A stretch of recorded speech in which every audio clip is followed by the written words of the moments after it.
these days people might think, why would you be almost 30? Because I'll be 30 this year and still be using a typewriter, especially one like this with glass keys, all black metal frame, very Art Deco style. And I think it has to do with being autistic, that typewriters speak to me in a way, especially with me being a writer, that I think makes writing more fun. You feel more like an actual writer when you have a typewriter to use with your craft. You're actually putting in the effort. You're not just typing on an electronic device like a keyboard. You're not touching a screen, which is very touch sensitive. You're actually using something that needs pressure from the fingers to create words. And that extra effort makes what you're doing feel more authentic to me.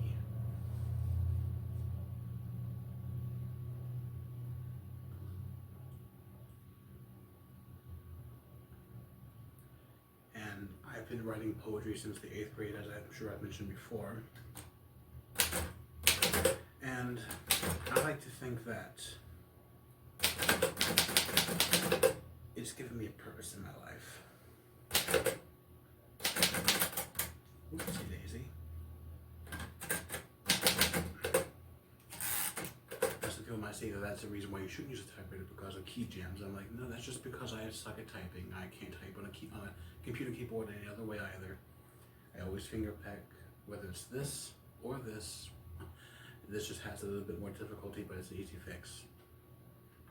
As I've been saying, I think I've been given a better purpose in life of becoming a writer, more specifically a poet, because I dabble mainly in poetry. My books are all poetry books, minus one, which is a short novel. It's a novella, but it's not my best work, because I don't do long form writing the best. I am perfectly content with poetry.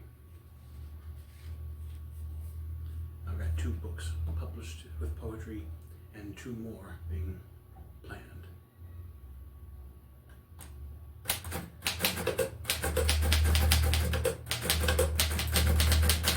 And as I'm sure I've mentioned, this particular machine here is a 1928 Royal Model P, otherwise known as the Royal Portable, because that is what it's called, and even labeled on the machine, Royal Portable. And the P stands for portable. And this was a very popular machine by Royal from 1926 until 1933, when it was replaced by the Royal Model O, which was a much more updated version of this with more bells and whistles. Now this version of this machine is the one that doesn't have the ornate or decorative ribbon spool covers. The other ones have where you would flip them open, take the ribbon out, put it in, flip them back down. It doesn't have that. You can see the ribbon spool exposed on top of the machine. I'm sure you can see that, I think.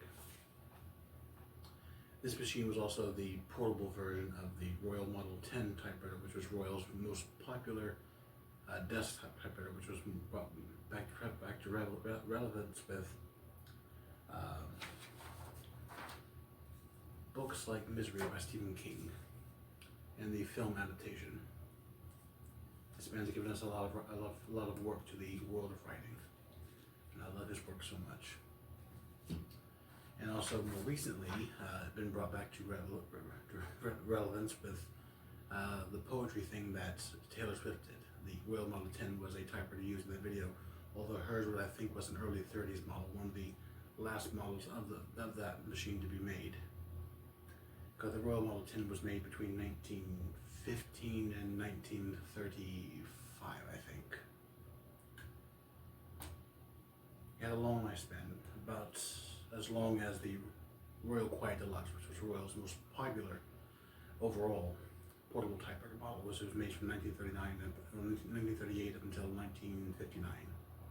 But the last models were produced in factories in 1957, but they were sold up until 1959, being replaced by the Royal Futurist typewriter series.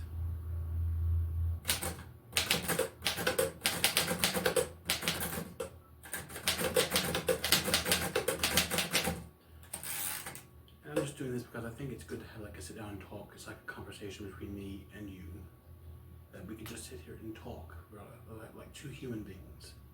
It's very calming, very quiet, other than the occasional traffic that goes outside my apartment.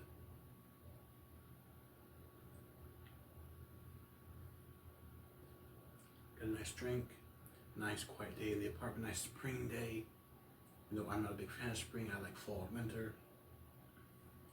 And I would actually like to read you a poem that I wrote earlier today, actually, before I sat down to record this. And do bear in mind, I am not a professional poet.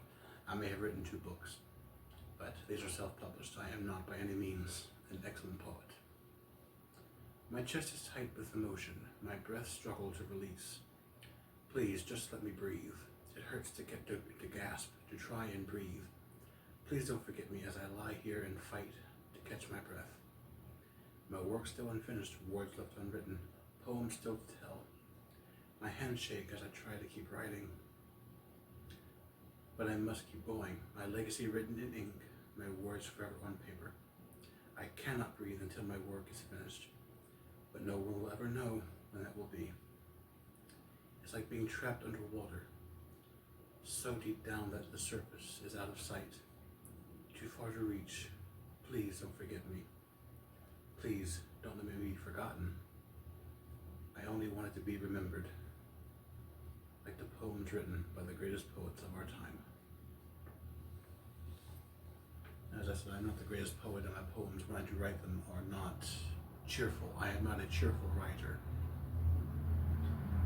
Stephen King gives us horror stories. He writes stories to scare us, to make us afraid of the dark. Although the world currently is scarier than any book that man has ever written. I write poetry to help people relate. I suffer from horrible depression and anxiety. Writing is my outlet, and I didn't know that until I developed depression and anxiety. That has yet to leave me alone. I began writing in 8th grade just because I thought it was fun. But even then, they weren't exactly the most cheerful poems. I wrote about ghosts and graveyards. Occasionally, I would write about nature, but not much. And over the last 5 years, every poem I've written has to do with depression, anxiety, death, and very dark topics that relate to mental health issues. Going back to some of my poems lately have been about nature, but they've been more about how I hate spring and summer and how I wish to have gloomy, overcast skies. Motorbike.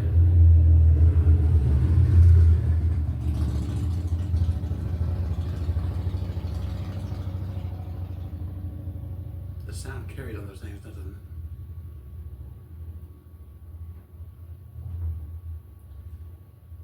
But some people compare me to the Walmart version of Edgar Allan Poe because I admittedly have an obsession with his writing, from his poems to his short stories.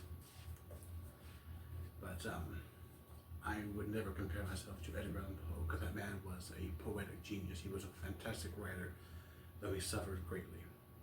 And although I suffer greatly myself, I could never compare myself to a man like Edgar Allan Poe or a woman like Emily Dickinson.